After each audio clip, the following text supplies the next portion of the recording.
चलिएगा बच्चों, जैसा कि आज आप लोगों का एक नोटिफिकेशन आया आयोग का, है ना। आयोग का क्या है, इंटरव्यू था उसमें, जिसमें बहुत सी चीज़ें क्लियर हो गई। तो आपका पेपर फॉरेस्ट कॉल का वहाँ दिख रहा था कि सितंबर अक्टूबर तक होगा, तो जिसको लेके अभी मैं फास्ट ट्रैक कोर्स करवा रहा था, तो उसे स्टॉप करते हुए हम लोग जो है एक बार फिर से अपने ट्रेडिशनल कोर्स की ओर जाते हैं। जो जिला सीरीज रुक रखी थी उसको हम स्टार्ट करते हैं। ठीक है, आज एक नए जिले के साथ आते हैं, उधम सिंह नगर।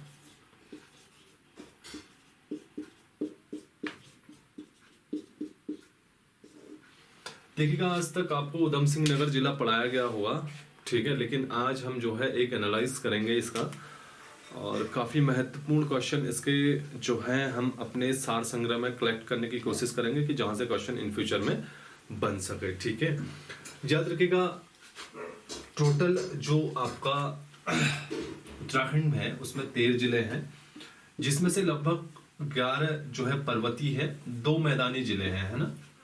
2 मैदानी जिले हैं, याद रखिएगा। 2 मैदानी जिले कौन कौन से हैं? एक है आपका हरिद्वार,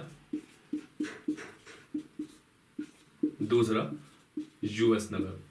तो यूएस नगर यहां से क्लियर हो गया कि पूर्णतः जो है उत्तराखंड का मैदानी जिला है। ठीक है, इसकी बात करें बच्चों उधम सिंह नगर की, तो यहाँ पे आपको पता होगा कि उधम सिंह नगर उत्तराखंड का एकमात्र ऐसा जो डिस्ट्रिक्ट है जहां पे टोटल मतलब ऑल ओवर वर्ग के लोग यहाँ पे जो है मिक्सअप करके रहते हैं। चाहे पंजाबी हो गए, चाहे आपके बंगाली हो गए, चाहे वो सिख हो गए, चाहे वो हिंदू हो गए, चाहे वो मुस्लिम हो गए, सारे लोग जो हैं लगभग उधम सिंह नगर में रहते हैं। तो इसलिए इसे उत्तराखंड का मिनी इंडिया बोला जाता है। ये नया क्वेश्चन है, लिख लीजिएगा।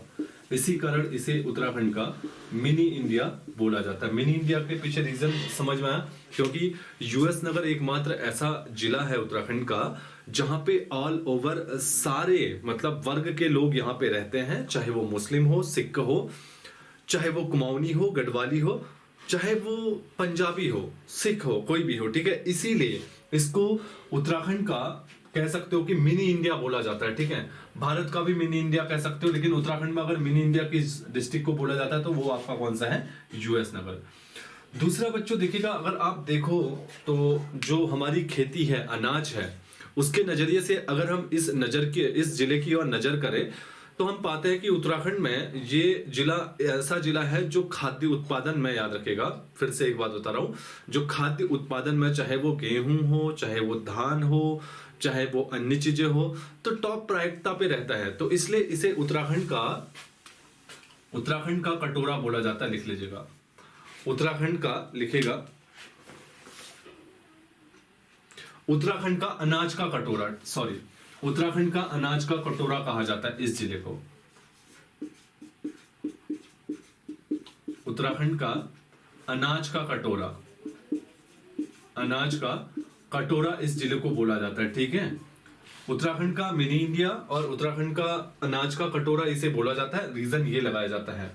वैसे उत्तराखंड में धान का कटोरा जो बोला जाता है, जो कोसी नदी घाटी है ना, जहां कत्यूरी जो वैजनाथ के आसपास में, वो वैजनाथ और कोसी के बीच में वो लोग रुके हुए थे, तो उत्तराखंड में धान का कटोरा उस वाले एरिया को बोलते हैं। ठीक है, और भारत की बात करें तो भारत में धान का कटोरा छत्तीसगढ़ है, आपको पता है ना। ठीक है, उत्तराखंड का अनाज का कटोरा ये जिला है।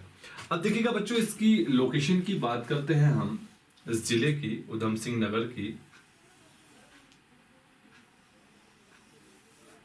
ये देखिएगा चंपावत व नैनीताल, 2 ही जिलों से लगता है। इसके अलावा ये यूपी और नेपाल एक अंतरराष्ट्रीय सीमा भी बनाता है। ठीक है, स्टेट देखिएगा, ये ऐसा जिला है जो उत्तराखंड के 2 जिलों से सीमा बनाता है, किससे? चंपावत और नैनीताल से। और ये एक यूपी से लगता है और देन नेपाल से एक अंतरराष्ट्रीय सीमा बनाता है, जो उसका महेंद्र नगर वाला एरिया बनाता है। इस जिले की बात करें बच्चों तो ये जिला जो है साक्षरता में सबसे लास्ट में है, साक्षरता में सबसे लास्ट में है। लिख लीजिएगा, साक्षरता में सबसे लास्ट में उत्तराखंड का कौन सा जिला है? तो लिखेगा उधम सिंह नगर। ठीक है, उधम सिंह नगर साक्षरता में सबसे लास्ट में जिला है, और ये उत्तराखंड का पूर्णतः जो है तराई में आने वाला जिला है। तराई और बाबर का कुछ क्षेत्र है, तराई और भाबर का कुछ क्षेत्र आता है इसमें, ठीक है। तराई और भाबर का कुछ क्षेत्र आता है, मोस्ट ऑफ तराई का क्षेत्र आता है।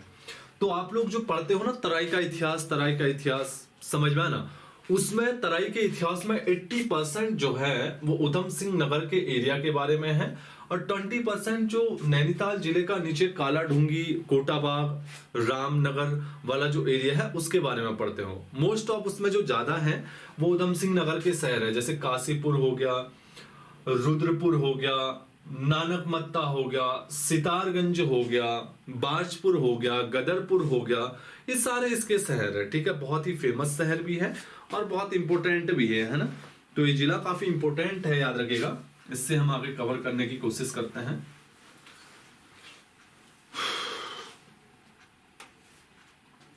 देखिएगा आगे चलते हैं हम यूएस नगर में। इसकी बात करें तो 1995 में ये एक जिला बना, समझ में आया ना। जब 2000 में उत्तराखंड बना, 9 नवंबर 2000 में उत्तराखंड बना, तो याद रखिएगा जब उत्तराखंड बन रहा था तो इसको उत्तराखंड में शामिल किया जाए या यूपी में शामिल किया जाए, इसके लिए एक कमेटी बनी थी, जिस कमेटी का नाम था जॉर्ज कमेटी। याद रखिएगा जिसका नाम क्या था, जॉर्ज कमेटी। तो जॉर्ज कमेटी वो कमेटी थी जिसने ये डिसाइड किया, मतलब जिसने ये रिपोर्ट दी कि आखिरकार उधम सिंह नगर को जो है उत्तराखंड में शामिल होना चाहिए या यूपी में। एट द एंड फाइनल इस कमेटी ने जो है इसको जिला बनाया और देन इसको जो है उत्तराखंड के कुमाऊं मंडल में शामिल किया, ठीक है। उत्तराखंड के कुमाऊं मंडल में इसको शामिल किया, याद रखेगा। तो उत्तराखंड से उधम सिंह नगर से संबंधित कौन सी कमेटी है, जॉर्ज कमेटी, और इसने इसको कुमाऊं में जो है सम्मिलित करने का जो है क्या किया, मतलब इसको कहा कि यार कुमाऊं में सम्मिलित कर दो, है ना। ये इसका वो रहा। इसके बाद बच्चों देखिएगा हम अब इसका इंपोर्टेंट पढ़ते हैं, किसका, उधम सिंह नगर का। देखिएगा इसके कुछ शहर है, जैसे पहले सहजगढ़ था, ये चंद्रकाल में इनका जो परगना था वो भी था। सहजगढ़ जो है इसका अभी वर्तमान नाम जसपुर है, लिखेगा जसपुर। एक और था मुड़िया, ये भी चंदों के टाइम पे एक परगना हुआ करता था। बाजपुर वर्तमान नाम है, लिखेगा मुड़िया। बाजपुर वर्तमान नाम है मुड़िया का, ठीक है। एक है किलपुरी, उस टाइम पे ये भी परगना था, वर्तमान नाम किच्छा, लिखेगा किलपुरी का वर्तमान नाम किच्छा, लिखेगा, ठीक है। दूसरा बक्सी, वर्तमान नाम लिखेगा नानकमत्ता, वर्तमान नाम क्या लिखोगे, नानकमत्ता, ठीक है। एक लिखेगा दारकोट,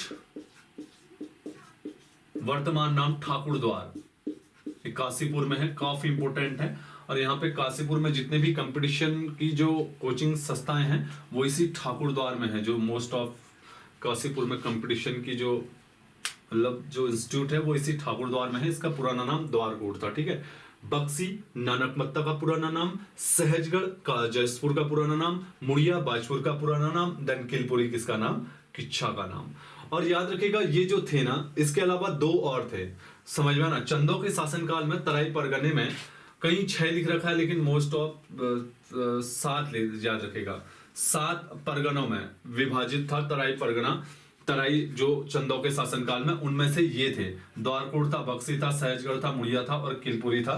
ये उनके जो है उस टाइम के नाम दिए हुए हैं, और ये उस टाइम पे चंदों के जो थे परगने थे, समझ में आया ना। 7 परगने थे चंदों के शासनकाल में, मोस्ट ऑफ मुझे यही मिला है, ठीक है, याद रखेगा। आगे देखिएगा बात करते हैं इसके ऐतिहासिक काल की।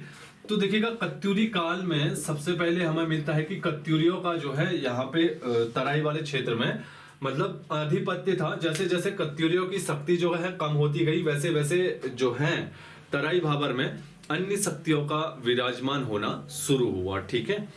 इसके बाद जो हमें अपडेट मिलता है वो रुद्रचंद के समय मिलता है, क्योंकि रुद्रचंद जो था अकबर के समकालीन था, ठीक है। और अकबर के एक बुक है जिसका नाम है आईने अकबरी, आईने अकबरी। अब देखिएगा आईने अकबरी में अजय रावत के अनुसार यहाँ पे 21 सरकार महालों की इसने बात कर रखी है, 21 महाल सरकार बोला जाता था। और यशवंत सिंह कटोच के अनुसार जो है 27 सरकार या महाल जो है का उल्लेख किया है आईने अकबरी में। तो इसलिए अभी वीडियो में क्वेश्चन आया था, तो जिन बच्चों ने अजरावत में 21 दिया था, रेफरेंस दिया था, तो उसने चेंज नहीं किया क्योंकि उसने यशवंत सिंह कटोच का भी रेफरेंस दिया कि उसमें 27 दिया है, तो इसलिए क्वेश्चन क्लैश हो गया और इस प्रकार से ये जो है ऐसे में चला गया। ठीक है, ये बोनस मार्किंग में चला गया, याद रखेगा, इसलिए नंबर नहीं मिल पाए क्योंकि अलग अलग किताबों में अलग अलग अवधारणा है। अजय रावत लिखते हैं कि 21 परगना या 21 सरकार महाल का उल्लेख था रुद्रचंद के टाइम पे जो अकबर की आईने अकबरी है, और यशवंत सिंह कटोच कहते हैं कि 27 सरकार या महाल का उद्देश्य है। ठीक है, रुद्रचंद के टाइम पे क्या हुआ बच्चों, जो अकबर था, अकबर ने, रुद्रचंद की इच्छा थी कि यार जो तराई वाला क्षेत्र है वो अकबर मुझे दे दे। 1588 की बात है, जो तराई क्षेत्र था उसे 84 माल या 9 लखिया माल परगना बोला जाता था। ठीक है, परगना बोला जाता। 84 माल इसलिए बोला जाता था क्योंकि इसका उस टाइम पे 84 के आसपास में क्षेत्र था। 9 लखिया इसलिए बोला जाता था कि क्योंकि यहाँ से 9 लाख के हिसाब से जो है पर सालाना इनकम होती थी किसी भी वंश को जो यहाँ पे शासन करता था। तो रुद्रचंद ने जो है अकबर के शासनकाल में अकबर को सपोर्ट किया इस क्षेत्र में, उसको जो यहाँ पे, ठीक है, दिख रहा है ना आपको, ऐसा तो नहीं है कि यार नहीं दिख रहा है, एक बार देख लेते हैं।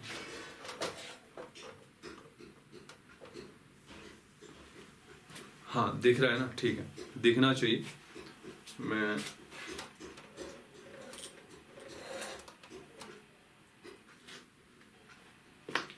ठीक है, 1 मिनट ऐसे ही रुकिएगा।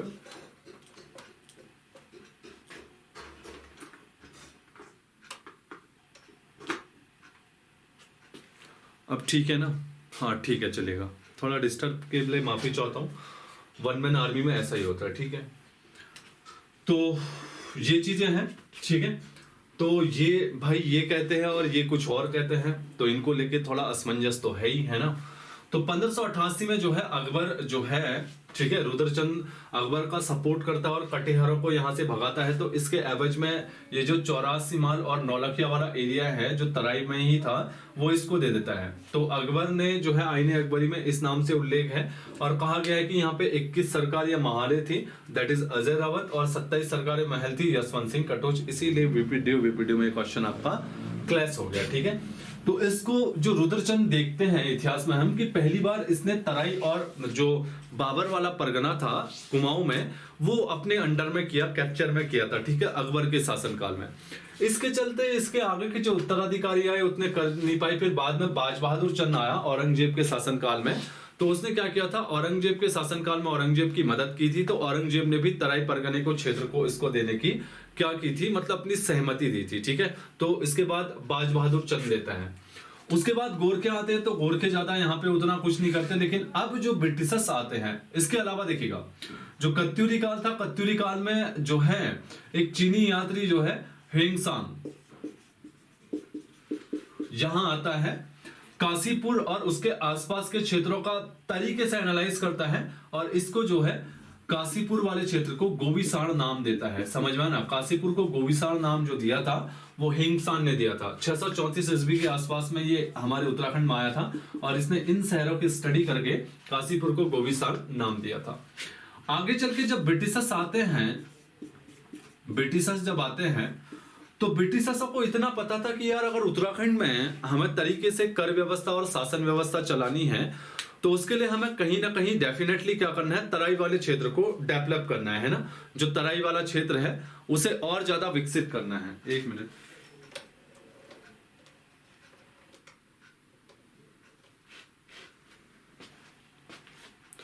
जो तराई वाला क्षेत्र है उसको और ज्यादा क्या करना है, विकसित करना है। ठीक है, तो इस प्रकार से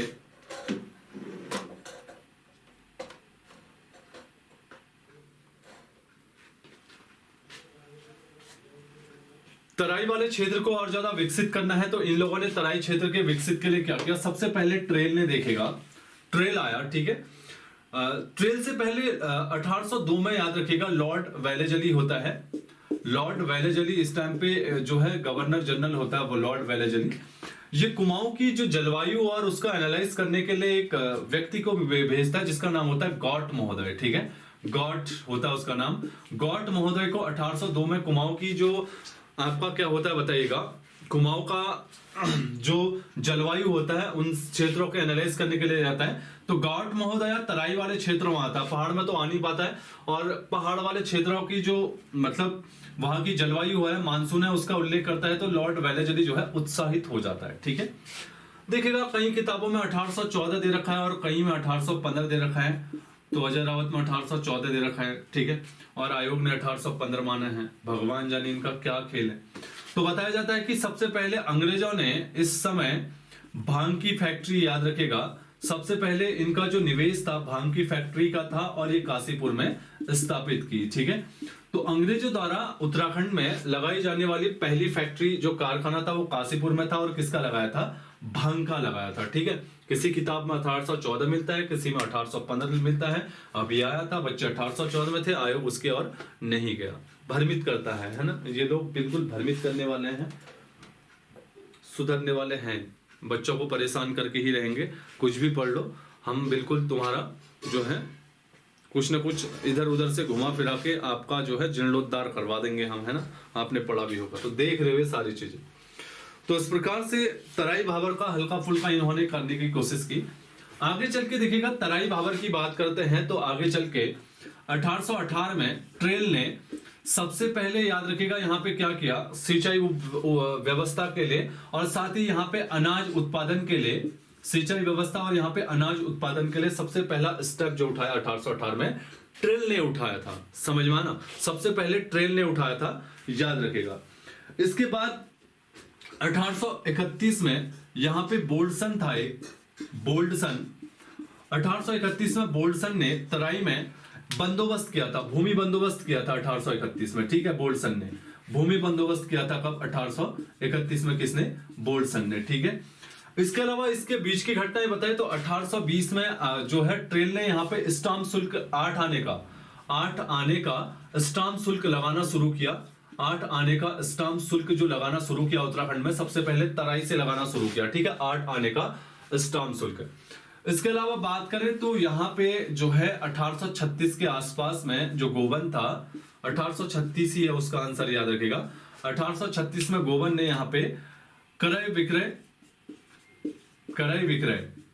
पर रोक लगाई, और ये क्रय विक्रय पर रोक आपकी जो है दास प्रथा पर रोक लगाई, ठीक है।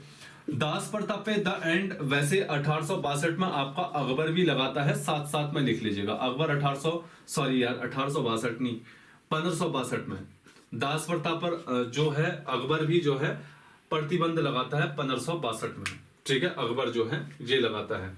इसके बाद देखा होगा 1563 में अकबर जो है तीर्थ यात्रा कर खत्म करता है, और 1564 में क्या करता है, जजिया कर को समाप्त करता है। उसके बाद फिर जजिया कर को पुनः 79 के आसपास में जो है औरंगजेब शुरू करता है ना, औरंगजेब शुरू करता है ना, ये पता होगा। जो फिरोज शाह तुगलक होता है, ये ऐसा होता है जो पहला ऐसा सुल्तान होता है जो ब्राह्मणों पे भी क्या होता है बताइएगा, जजिया कर लगाता है, ठीक है। जजिया कर जो है गैर काफिरों पर लगाया जाता था। तो दास प्रथा का एंड करता है कब, 1836 में क्रय विक्रय का, यहीं से, ठीक है। स्टाम्प शुल्क 1820 में, 1831 में जो बोल्डसन होता है वो इस वाले क्षेत्र में क्या करता है, तराई भावर वाले क्षेत्र में एक भूमि बंदोबस्त करता है, ठीक है, याद रखेगा। बहुत आराम से पढ़ेगा, कोई दिक्कत नहीं है, ठीक है।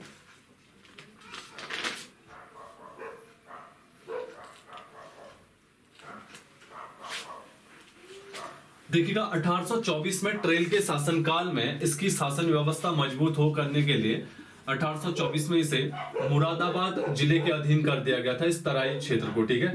मुरादाबाद जिले के अधीन कर दिया था कब, 1824 में, ठीक है, लिख लीजिएगा, 1824 में इसको कर दिया था। 1860 में फिर इसको मुरादाबाद जिले से भाबर में शामिल कर दिया था, ठीक है। मुरादाबाद जिले से भाबर में शामिल किया था। 1824 में मुरादाबाद में शामिल, 1860 में मुरादाबाद से भाबर में शामिल। लेकिन बड़ा इंपॉर्टेंट है कि इन्होंने, अंग्रेजों ने 1842 में इस बीच में तराई जिले का गठन कर लिया था, तराई जिले का गठन कर लिया, और इसका कुछ क्षेत्र जो है वो तराई जिले में किया और कुछ क्षेत्र मुरादाबाद में रखा, और अंतिम तौर से 1860 में पूरा क्षेत्र मुरादाबाद से लेके भाबर और तराई में बांट दिया, और 1842 में इसने तराई जो जिला है उसका गठन किया। ठीक है, समझ में आया ना? तो ये बहुत ही इंपॉर्टेंट जिला है, याद रखिएगा। इससे हर एक क्वेश्चन जो है आपके आगामी पेपर में बन सकते हैं, याद रखिएगा। ठीक है, और जो तराई जिला बना, याद रखिएगा, उस टाइम पे जो कुमाऊं कमिश्नर था वो था लुसिंगटन। लिख लीजिएगा नोट करके। तराई जिला जिस टाइम पे बना था तो उस टाइम पे यहाँ का जो आपका कमिश्नर था, लिखेगा, वो था लुसिंगटन। ठीक है, वैसे चंदों के शासनकाल में बताया जाता है, चंदों के शासनकाल में यहाँ पे 7 परगने थे, कहीं पे 6 दे रखा, फिर फंसोगे, देख लेना एक बार बढ़िया से। ठीक है, वही सहजगिरी, कोटा जिसे काशीपुर बोलते हो, मुड़िया, लिखते रहिएगा जो 7 इनके परगने थे, कोटा, मुड़िया। ठीक है, ये काशीपुर, मुड़िया, बाजपुर, गदरपुर, बुक्साण, बुक्साण। ठीक है, गदरपुर हो गया, बुक्साण हो गया। ठीक है, बुक्साण को लिखेगा, ये लोग जो है किलपुरी वाला क्षेत्र बोलते थे, चिकी और बक्सी, चिंकी और बक्सी। मैंने आपको बताया था बक्सी किसे बोला जाता था, नानकमत्ता को, बक्सी। ठीक है, नानकमत्ता। तो जो चंदों के शासनकाल में उल्लेख मिलता है, इनके 7 परगने थे, कौन कौन से थे? बुक्साण, ठीक है, गदरपुर, सहजगिरी, कोटा, मुड़िया, चिंकी और बक्सी। बक्सी जो है वर्तमान में नानकमत्ता, मुड़िया बाजपुर। ठीक है, मैंने आपको लिखा दिया है। कोटा जो है लिख लीजिएगा, काशीपुर को बोला जाता है वर्तमान में। ठीक है, कोटा जो है लिखेगा, काशीपुर को बोला जाता है, लिख लीजिएगा। सहजगीर है ये जसपुर को बोला जाता है वर्तमान में, लिखेगा, सहजगीर को जसपुर को बोला जाता है। ठीक है, बक्सी, नानकमत्ता। तो चंद काल में इन 7 परगनों का उल्लेख होता है तराई क्षेत्र में, बुक्साण, गदरपुर, सहजगिरी, जसपुर, बक्सी, नानकमत्ता, कोटा आपका, काशीपुर, मुड़िया, बाजपुर और चिंकी। ठीक है, और बुक्साण वाला क्षेत्र लिख लीजिएगा, काफी इंपॉर्टेंट है, आगामी परीक्षाओं में पूछ सकता है इनमें से कौन सा परगना नहीं था करके। ठीक है, अब याद रखिएगा, आगे चल के हम लोग चलते हैं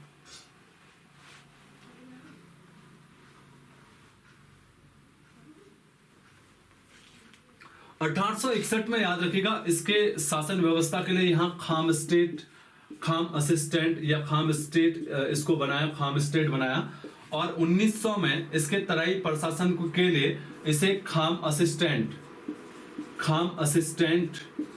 के अधीन कर दिया। लिख लीजिएगा, खाम असिस्टेंट के अधीन, खान सुप्रीटेंडेंट के अधीन कर दिया। कब? देखिएगा 1861 में यहाँ पे खाम स्टेट, यानी कि कह सकते हो कि खाम सुप्री स्टेट भी कह सकते हो, खाम सुप्री स्टेट की इसको बनाया गया था उस तरीके से, और 1900 में इसको खाम सुप्री स्टेट के उसके पूर्णतः खाम सुप्री स्टेट के नेतृत्व में दे दिया गया था कि आप ही करो। 1895 में इसको इसके प्रशासन के लिए यहाँ पे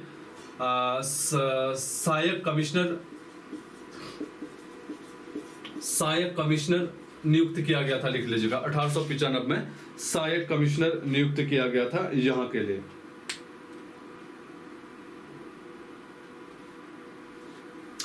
और तराई का पहला सहायक कमिश्नर बनने वाला व्यक्ति जेसी मैकडोनाल्ड था। लिखेगा, जेसी मैकडोनाल्ड था। लिखेगा, ठीक है। 1895 में इसके शासन व्यवस्था को संभालने के लिए एक सहायक कमिश्नर की नियुक्ति की गई। क्वेश्चन आ सकता है कि तराई में शासन कमिश्नर की नियुक्ति की गई 1895 में। जेसी मैकडोनाल्ड जो है यहाँ के पहले, ठीक है, कौन थे? सहायक कमिश्नर थे। 1861 में यहाँ पे खाम स्टेट या खाम सुप्री स्टैंड की स्थापना की गई थी, मतलब बनाया गया था, इसको खाम स्टेट बनाया गया था। आप सीधा लिख लीजिएगा कि 1861 में इसे खाम स्टेट बनाया गया था और 1900 में इसे खाम सुप्री स्टैंड के अंतर्गत नेतृत्व में दे दिया गया। और 1897 में याद रखेगा तराई भाबर में पटवारी व कानून को संबंधित नियम लाए गए थे। कानून को अधिनियम जो नियम है पास किया गया था और 1906 में इन्हें पावर दी गई और नियुक्त किया गया था। लिख लीजिएगा 1906 में, ठीक है।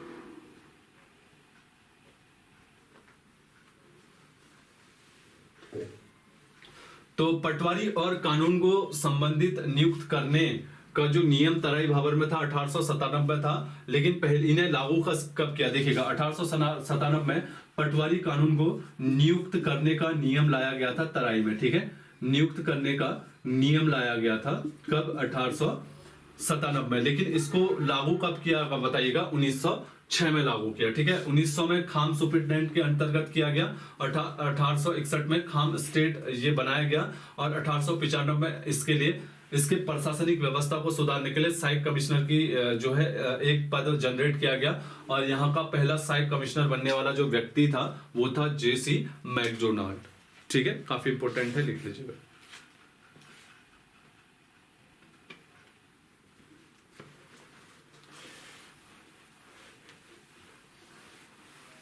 ठीक है, तराई भाबर के गांव को दो भागों में बांटा गया था, लिख लीजिएगा। तराई भाबर के गांव को दो भागों में बांटा गया था, एक खाम गांव लिखेगा, खाम गांव, और दूसरा जमींदार गांव, खाम गांव, और दूसरा लिखेगा जमींदार गांव, ठीक है।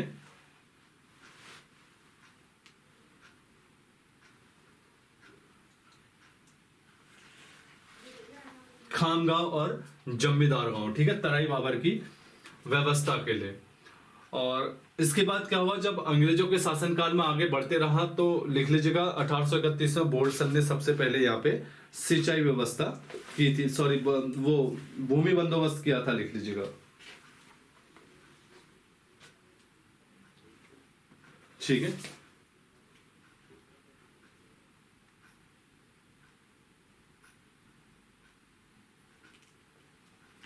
तो ये एक आपका ओवरव्यू रहा किसका, आपका चंद शासनकाल का। एक्चुअल में फोन भी काफी आते हैं ना, तो ऑफिस के टाइम पे देखना भी पड़ता है कि किस किस का फोन आ रहा क्या आ रहा है, इंपॉर्टेंट होता है तो उठाना भी पड़ता है क्योंकि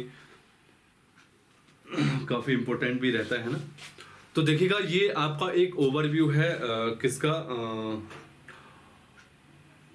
उत्तरा उधम सिंह नगर जिले का एक, ठीक है, काफी इंपॉर्टेंट जिला है और कंटिन्यू करेंगे इसे, ठीक है। और अब आपकी जिला सीरीज जो है वो शुरू हो जाएगी, तो जिला सीरीज का अच्छे से कंटेंट करेगा। चमोली जिला सीरीज के 2 पार्ट हैं वो मैं करवा दूंगा, आप टेंशन न ले। जो जो छूटा है वो मैं एक बच्चे से नोट्स ले लूंगा क्योंकि काफी दिनों बाद पढ़ा है तो मुझे भी समझ में नहीं आया कि मैंने क्या पढ़ा रखा है क्या नहीं पढ़ा रखा आपको, और इसलिए मैंने वो वाला जो चैप्टर था वो छोड़ दिया था। मैंने कहा चलो अगले दिन किसी बच्चे से मांग लूंगा तो वो करवा दूंगा, वो कोई बड़ी डील नहीं है, ठीक है। तो जिला सीरीज शुरू हो गई है, इसके जितने भी इंपॉर्टेंट क्वेश्चन है आप लोग लिख लीजिएगा, काफी इंपॉर्टेंट क्वेश्चन मैंने आपको बताया है। और इसके लिए मैं आपको बता दूं यार मेरे पास, हाँ इसके लिए मैं बता दूं उत्तराखंड तराई जनपद उधम सिंह नगर जिला एक स्पेशल किताब जो है ये देखिएगा, आपको नहीं लेनी है, ये मैं पढ़ा दूंगा, टेंशन न ले। इस किताब से कंटेंट तैयार किया, अजय रावत से किया और काफी बुकों से किया कि तराई भाबर आपको बढ़िया से पढ़ा दूंगा। अगर इनकेस में अगर अभी भी कुछ तराई भाबर का कुछ रहा होगा तो मैं आपको पढ़ा दूंगा, यहाँ की गांव व्यवस्था सब चीज़, ठीक है। इसके अलावा देखिएगा जो उधम सिंह नगर का इतिहास है काफ़ी इम्पोर्टेंट है। जलवायु यहाँ आपको पता है, जलवायु आपको लिखनी होगी तो मैं लिखा दूंगा सारी चीज़, ठीक है। और इसका नाम जो है शहीद उधम सिंह नगर के नाम पे रखा गया। नानक मत्ता गुरुद्वारा यहाँ पे है, चैती मेला यहाँ पे लगता है, अटरिया मेला मंदिर रुद्रपुर में है, गढ़वाली विवाह के अवसर, कुमाऊनी विवाह के सारा कुछ है, थारू होली अवसर, थारुआ का आवास, ये देखिएगा थारुआ का आवास है ना, काफ़ी कुछ है इस बुक में। और ये देखिएगा प्राचीन अटरिया मंदिर रुद्रपुर, यहाँ पे देखिएगा रामडोला का मंदिर भी लगता है कहाँ पे, खटीमा में अटरिया मंदिर आपका रुद्रपुर में है, तो काफ़ी कुछ इंपॉर्टेंट है ना। महाराजा रणजीत पाल देखिएगा रुद्रपुर में मैंने आपको दिखाया था, ठीक है। आधुनिक रुद्रपुर नगर भी देखिएगा कितना इंपॉर्टेंट है। इसके अलावा पंतनगर विश्वविद्यालय आपने देखा होगा, ठीक है, जो आपका हरित क्रांति लेके आया था 1966-67 के आसपास में, उसमें हरित क्रांति लाने में सबसे अहम भूमिका इसी पंतनगर विवि की है। इसकी स्थापना याद रखिएगा 17 नवंबर 1960 को हुई थी, वो मैं आपको बता दूंगा। और इसके नाम के आगे जीवी पंत लगा था 1972 में, और ये पूरे ही देश का पहला कृषि विश्वविद्यालय था। और इसी ने जो है आपका क्या किया था, जो हरित क्रांति है उसे लाने में सबसे महत्वपूर्ण भूमिका निभाई थी इसमें।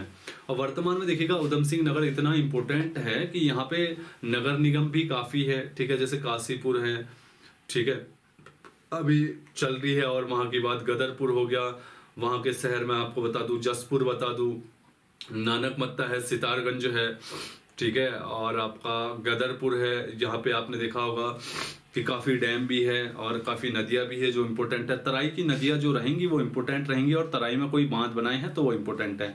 यहाँ पे नानक सागर बांध है, ठीक है, और वो किस नदियों पे है वो भी आपको बताना है, और यहाँ की सिंचाई एग्रीकल्चर पे और यहाँ की जलवायु पे भी आपसे डिबेट करनी है।